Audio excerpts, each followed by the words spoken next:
In light of numerous actions taken by a number of bodies of the United Nations which exhibit a deep anti-American bias, we have an executive order prepared for your attention that would withdraw the United States from the UN Human Rights Council, would withdraw the United States from the UNRWA, which is a refugee organization, and would also review American involvement in UNESCO, which has also exhibited anti-American bias.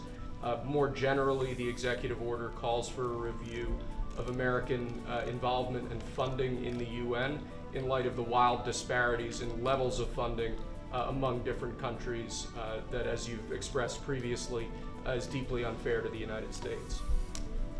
So I've always felt that the UN has tremendous potential.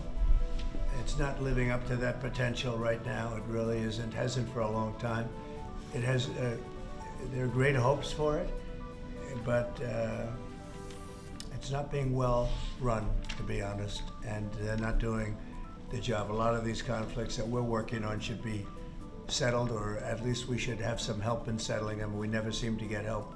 That should be the primary purpose of the UN, the United Nations. And again, it's got great potential, and based on the potential, we'll continue to go along with it, but they got to get their act together.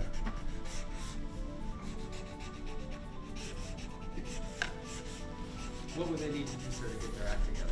Well, they got to be fair to countries that deserve fairness.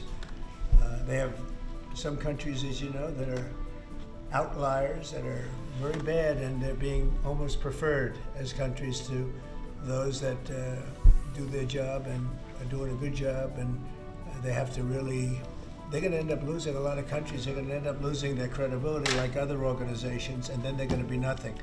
The potential of the United Nations, and not everybody agrees with me on this, the potential of the United Nations is fantastic if properly run. So we'll see what happens. How much money are you willing to take away from them? Well, we're taking away a little bit, but we're not looking to take away money. This is so important that we're really, as you know, the United Nations is largely funded by us. But, and it shouldn't be, it should be funded by everybody, but we're disproportionate, as we always seem to be. But it's something that if it ever lived up to the potential, in 10 minutes it would make up the difference. That's the kind of power it could have. Right now it doesn't have that power.